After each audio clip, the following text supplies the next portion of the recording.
Meus irmãos, boa noite. Estamos aqui mais uma vez reunidos, ainda que de forma virtual, mas com os nossos corações abertos, voltados para o Senhor, nossas mentes atentas à palavra do Senhor e tendo a plena convicção de que Deus é soberano sobre todas as coisas e nada do que está acontecendo foge ao seu controle. Nós vamos iniciar orando a Deus, suplicando que Deus continue intervindo com a sua mão poderosa na vida de todos aqueles que têm sofrido.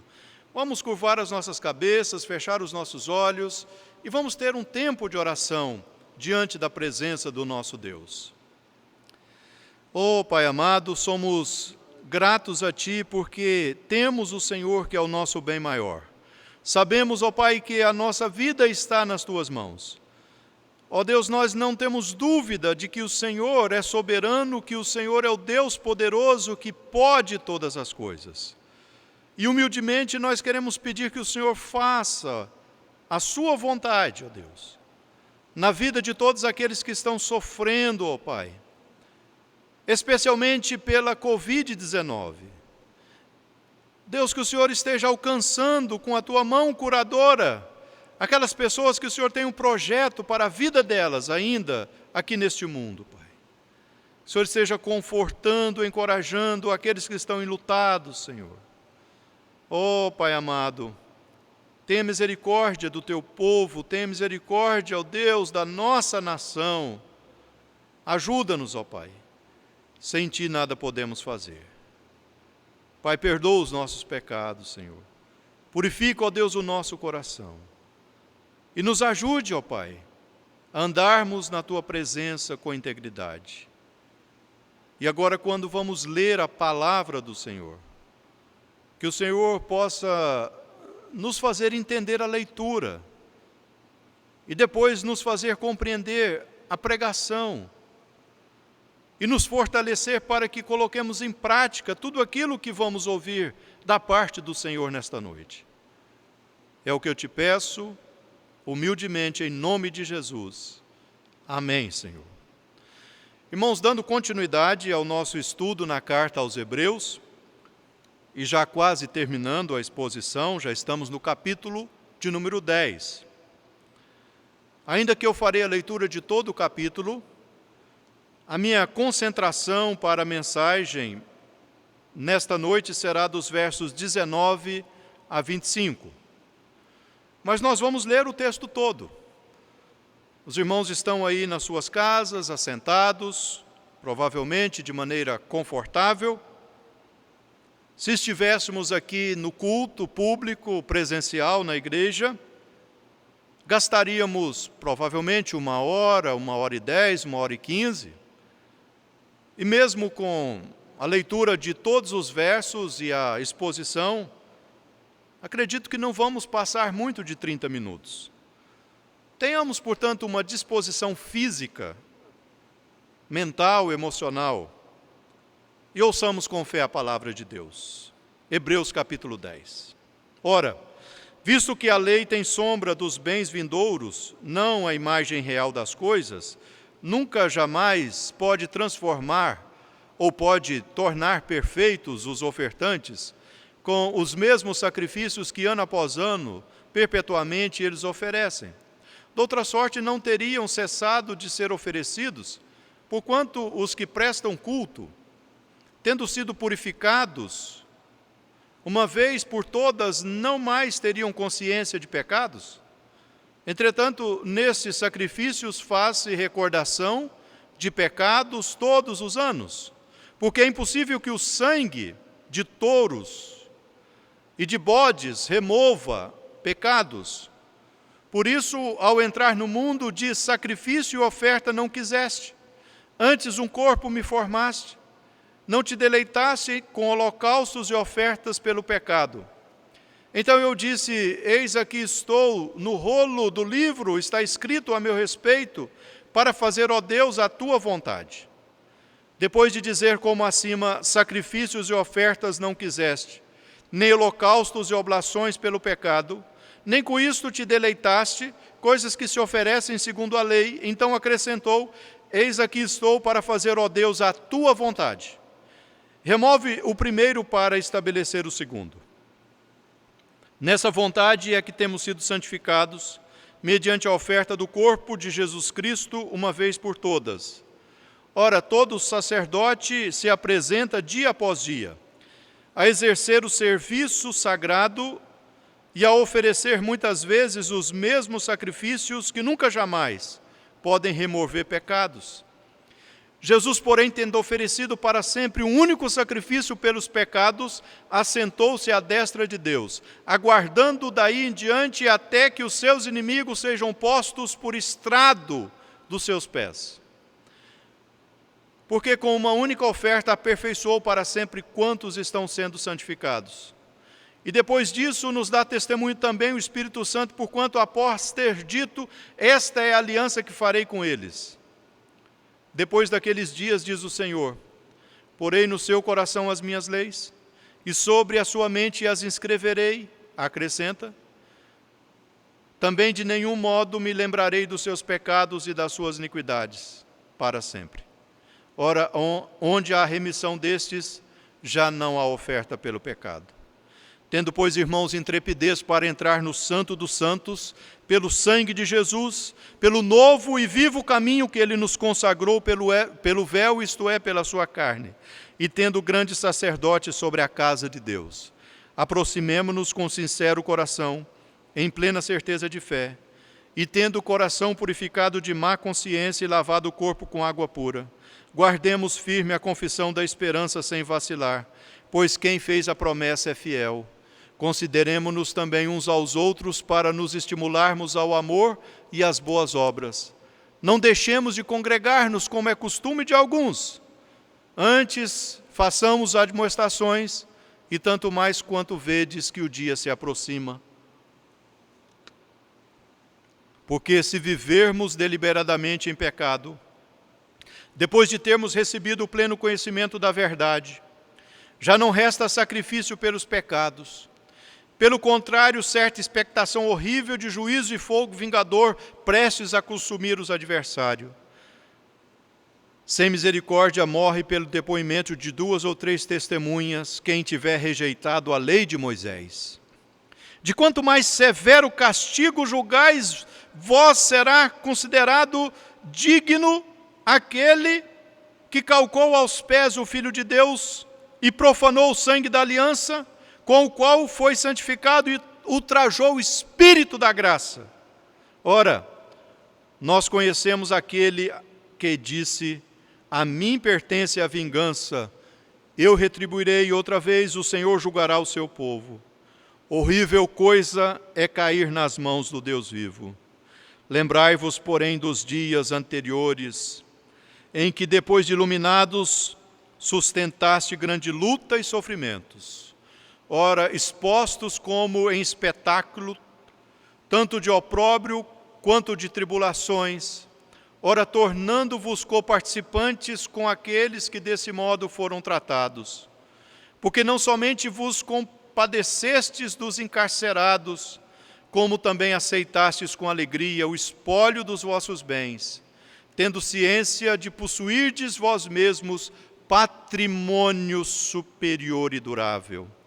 Não abandoneis, portanto, a vossa confiança. Ela tem grande galardão. Com efeito, tendes grande necessidade de perseverança, para que, havendo feito a vontade de Deus, alcanceis a promessa. Porque ainda dentro de pouco tempo, aquele que vem virá e não tardará. Todavia, o meu justo viverá pela fé. E se retroceder, não se compraz nele a minha alma. Nós, porém, não somos dos que retrocedem para a perdição. Somos, entretanto, da fé, para a conservação da alma. Deus nos abençoe, meus irmãos, para que nesta oportunidade, mais uma vez, tenhamos a compreensão plena da palavra dele para as nossas vidas. Oremos mais uma vez. Pai, suplicamos que o Senhor nos ilumine os olhos E nos abra, ó Pai, os corações, para que, crendo, com os corações confessemos com a boca que o Senhor é o único Deus, que o Senhor Jesus Cristo é o único Salvador e que o Espírito Santo é o único Consolador. Senhor, fala ao nosso coração, nós te pedimos, em nome de Jesus. Amém, Senhor. Nesta semana que encerrou ontem, o Supremo Tribunal Federal do nosso país julgou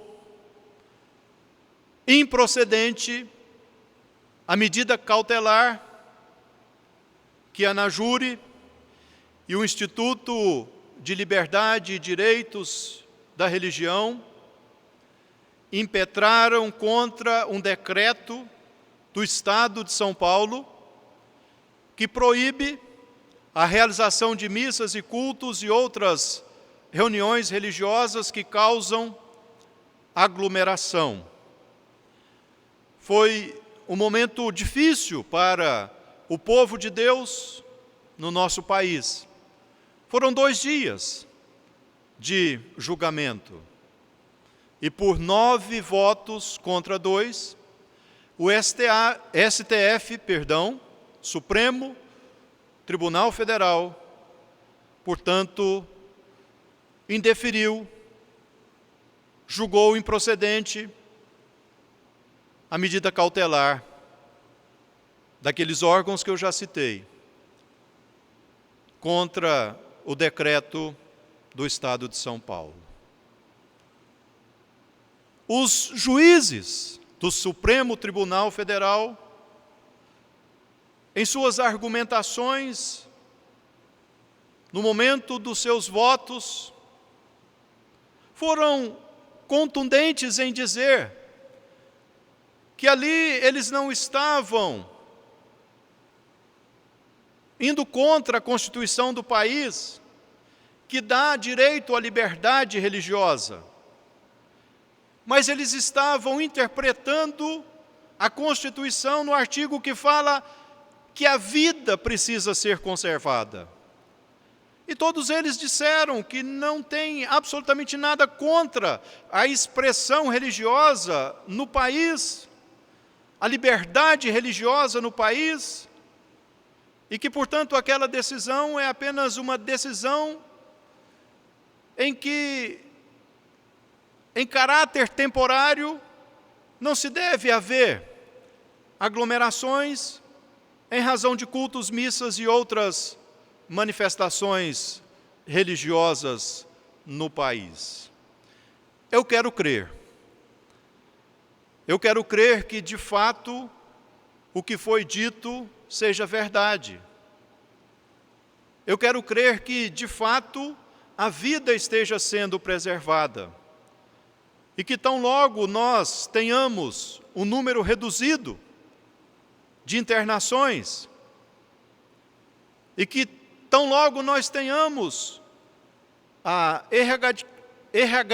erradicação, consegui falar a palavra, a erradicação da pandemia do novo coronavírus na nossa nação, tudo volte à normalidade. E nós não tenhamos restrições alguma para realizarmos as celebrações. Que os templos voltem a ficar lotados. Que haja toda a liberdade para que as pessoas não apenas participem do momento litúrgico do culto, mas depois continuem nos momentos sociais, nas interações.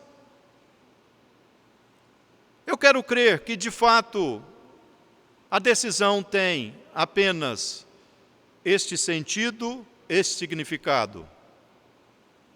Eu quero crer que seja assim. Falou-se sobre o culto.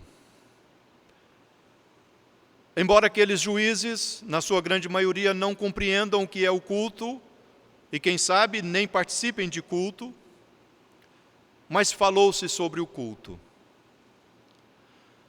Alguns dos nossos pastores professores, nos ajudaram escrevendo nas suas redes sociais, e eu cito aqui professor, doutor João Paulo Tomás de Aquino, que é pastor da Igreja Presbiteriana Reverendo José Manuel da Conceição, em Jundiaí, estado de São Paulo. Ele escreveu ali nos fazendo refletir o que é o culto. Bom, o culto ele é coletivo, o culto é familiar, o culto pode ser uma reunião de pequeno grupo, e o culto também é particular, o culto também é pessoal. E a igreja presbiteriana que ele pastoreia decidiu que, por hora, não vai haver uma reunião presencial, até que as questões sejam resolvidas no que diz respeito à saúde. Dr. João Paulo também colocou sobre a importância de respeitarmos a autoridade constituída, ao mesmo tempo em que não se furtou em dizer que, na realidade, o STF não tem o direito de legislar sobre as questões da fé, sobre as questões da religião e sobre o funcionamento dos templos religiosos. Nós não queremos pensar que isto é apenas o início de uma proibição. Não queremos pensar nisso. Mas talvez pode ser.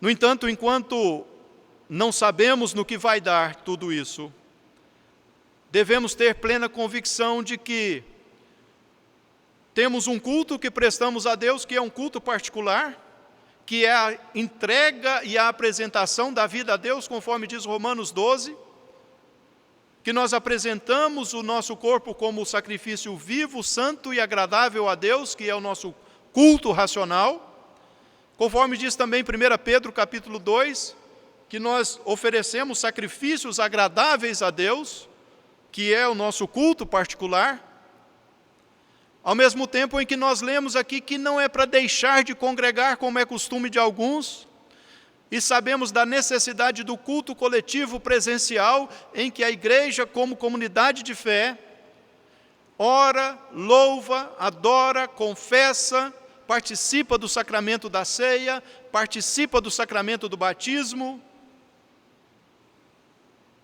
A igreja ouve a palavra de Deus sendo proclamada, e os irmãos podem se cumprimentar, podem se abraçar, e podem literalmente chorar com os que choram, e alegrar com os que se alegram.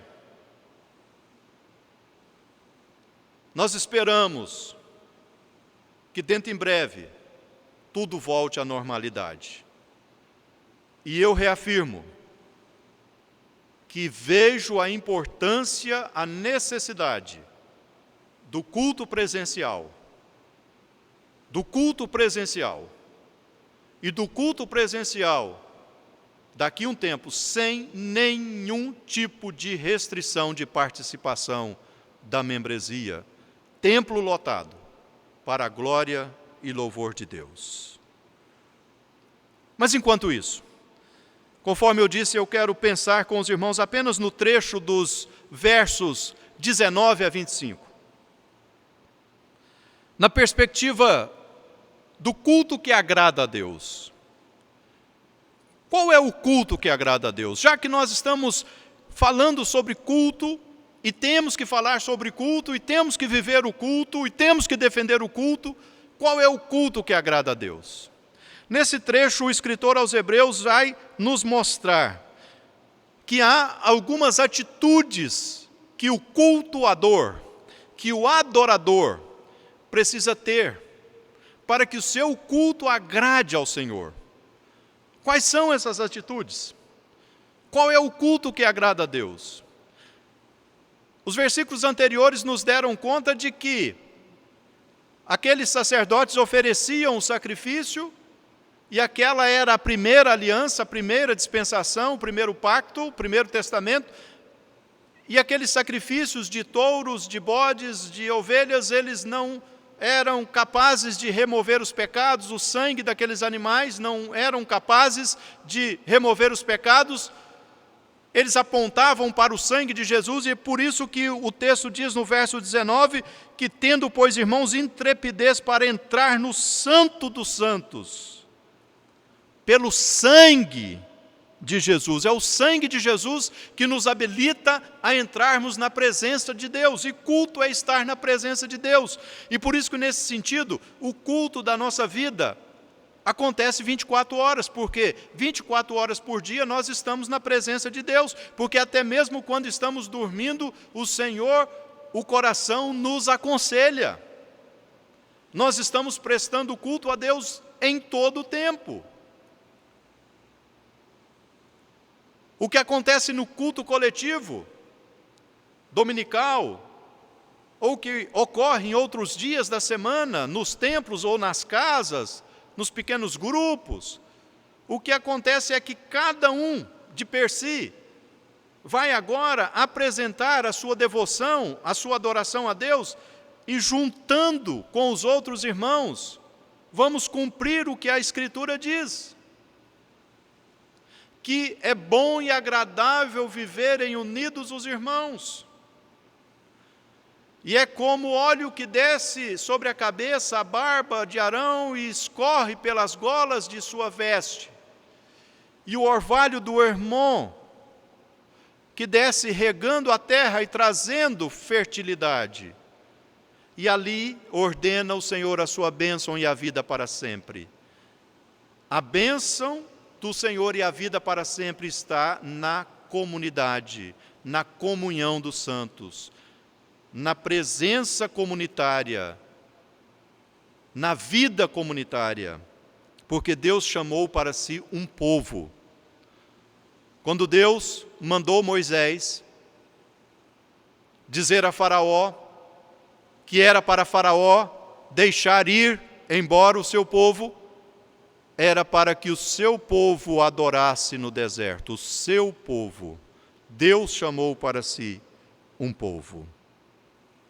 E através de Jesus, no nome de Jesus, pelo sangue de Jesus, nós nos apresentamos diante do Senhor pelo novo e vivo caminho que Ele nos consagrou pelo véu, isto é, pela sua carne, e nós temos em Jesus o grande sacerdote que está sobre a casa de Deus. Toda a realização do culto é feita ao Pai por meio do Filho, na certeza da presença do Espírito no meio do povo de Deus. Qual é o culto que agrada a Deus? Quais são as atitudes que eu e você precisamos ter para que a nossa expressão de culto e a nossa intenção de culto sejam agradáveis ao Senhor? Verso de número 22, primeira parte. Aproximemo-nos com sincero coração. O culto que agrada a Deus é aquele que parte de um coração sincero. Aproximemo-nos com sincero coração. E não adianta, meus irmãos, nos aproximarmos de Deus com um coração insincero, tentando nos passar por pessoas sinceras. Porque Deus tudo sabe, tudo conhece, conforme nós vimos hoje pela manhã na aula. Ele esquadrinha os corações, Ele sonda os corações, de sorte que a sinceridade do nosso coração precisa ser uma realidade. E a sinceridade do nosso coração nos faz compreender o quanto somos dependentes do Senhor, o quanto somos pecadores, o quanto somos falhos, o quanto necessitamos do Senhor na nossa vida. Não adianta nos aproximarmos do Senhor como o povo se aproximou na descrição, no registro, na narrativa do profeta Isaías, no capítulo de número 58. um povo que tinha um coração insincero, que feria com o punho iníquo, um povo que desprezava o órfão, a viúva, o estrangeiro, o necessitado, um povo que escravizava os seus próprios irmãos, um povo que vivia uma vida de hipocrisia, de insinceridade. Não adianta nada. Deus é santíssimo. E para que nós nos apresentemos diante dele, nós temos que nos apresentar sem cera. E esta é uma das maneiras que nós explicamos esta palavra sincero, sem cera. Vocês estão vendo bancos aqui. Bancos vazios. Por enquanto. Daqui uns dias estarão cheios. Esses bancos são feitos de madeira. A ideia da sinceridade ou da sem cera, ela vem do ofício do marceneiro. Quando alguém chega com uma peça de madeira e pede a restauração, às vezes é necessário trocar uma tábua, porque essa tábua está rachada. O proprietário, então, diz para o marceneiro: olha, eu quero sem cera, porque pode ser que o marceneiro passe uma cera, passe uma lixa, passe um verniz e dê a aparência de que foi substituída aquela tábua, mas ela não foi, ela apenas está com cera. A nossa vida não pode ser com cera. A nossa vida precisa ser sincera diante do Senhor. O que somos é o que nós somos. Nós não podemos enganar o Senhor. Por isso, no culto individual, nós temos que usar a prática do desabafo, como dizia saudoso reverendo Elben Lenz César, da editora Ultimato de Viçosa, Minas Gerais. Muitas vezes nós precisamos usar a prática do desabafo e sermos sinceros no nosso culto particular e dizermos exatamente para Deus o que nós estamos sentindo naquele momento. Mas muito mais do que isso, no culto coletivo, nós devemos comparecer na presença do Senhor exatamente como nós somos e como nós estamos. Conforme diz Jesus: vinde a mim todos que estáis cansados e sobrecarregados, e eu vos aliviarei. Nós sabemos que aquele cansaço e aquela sobrecarga tinha muito a ver com o legalismo farisaico, que era um tormento na vida dos discípulos de Jesus. E muitas vezes nós estamos comparecendo diante do Senhor exatamente assim, trazendo uma carga de legalismo tão grande, tão forte, ou de liberalismo tão grande e tão forte, que o nosso culto não é sincero na presença do Senhor. Temos que nos apresentar diante de Deus como somos, como estamos. Às vezes nós adentramos as portas da casa de Deus, do templo construído com pedras, com o coração amargurado, angustiado, entristecido. Mas muitas vezes também entramos com o coração indiferente. Estamos aqui por estarmos. Ou com o coração incrédulo, cético. Seja qual for a motivação do nosso coração, ou como ele estiver, ele precisa ser colocado diante do Senhor em arrependimento, para que o Senhor mesmo produza mudança, transformação, e nós nos apresentemos diante do Senhor com sinceridade. O culto que agrada a Deus emana de um coração sincero, de uma atitude sincera. Em segundo lugar, em plena certeza de fé. Em plena certeza de fé.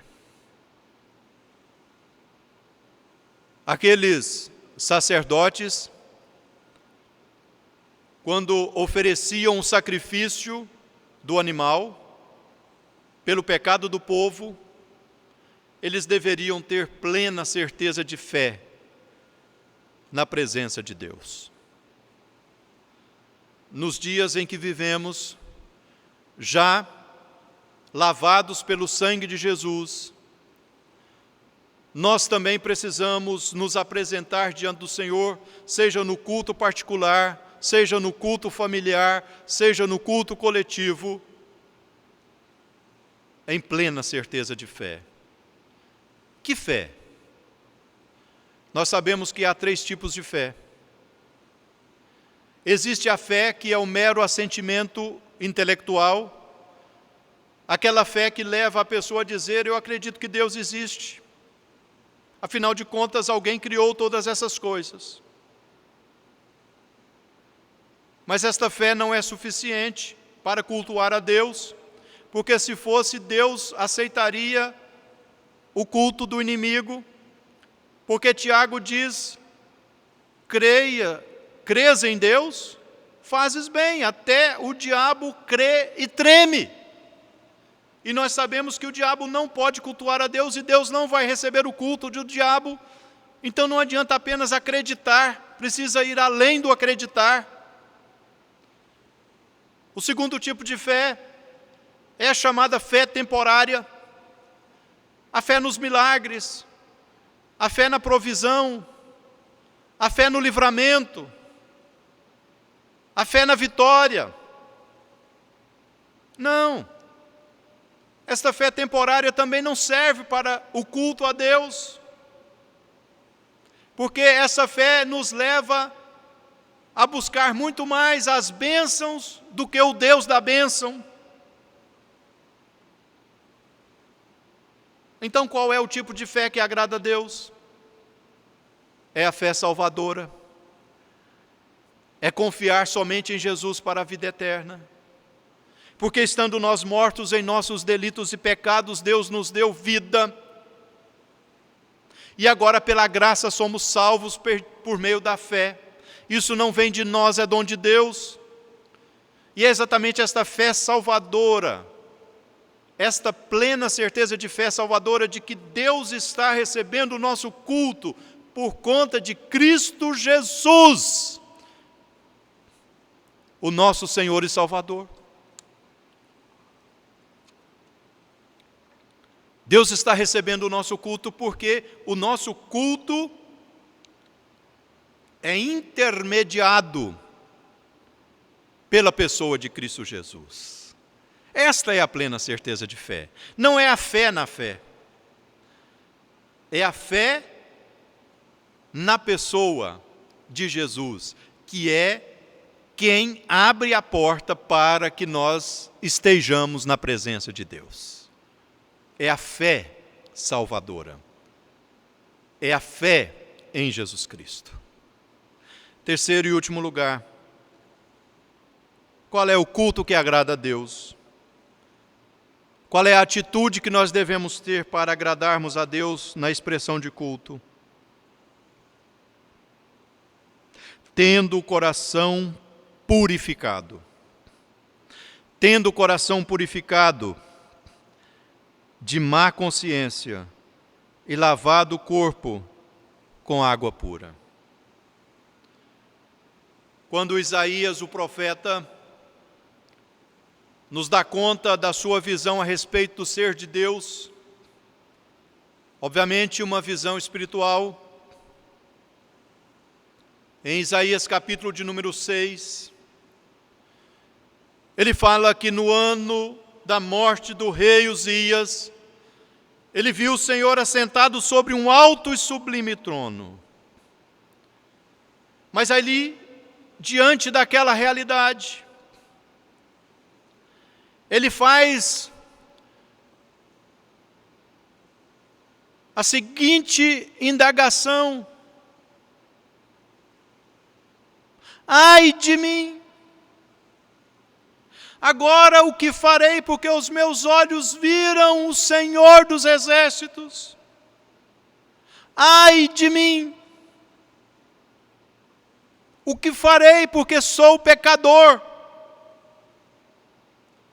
E a Escritura diz que, diante do quebrantamento da confissão do profeta,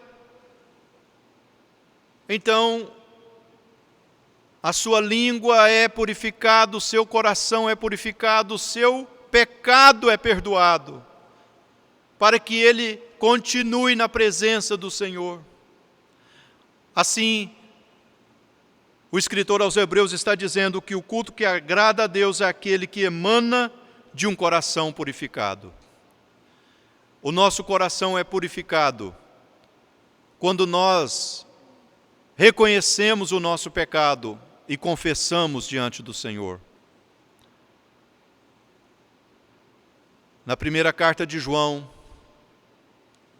no capítulo de número 1, nós lemos que se dissermos que não temos cometido pecado, enganamo-nos a nós mesmos e o amor de Deus não está em nós.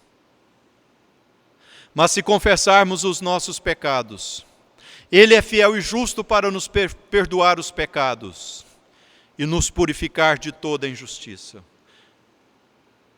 Deus perdoa os nossos pecados e purifica os nossos corações, meus irmãos, para que nós estejamos na sua presença, porque um coração arrependido, contrito, é o que agrada a Deus. Um coração voltado para o Senhor, um coração que reconhece que é pecaminoso e que precisa do perdão de Deus. Este coração é o coração que agrada a Deus. Não um coração soberbo, não um coração cheio de empáfia, não um coração cheio de petulância, não um coração cheio de si. Lembremos-nos da parábola que Jesus conta a respeito do publicano e do fariseu.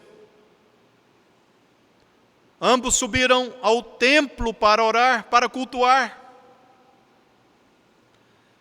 E o fariseu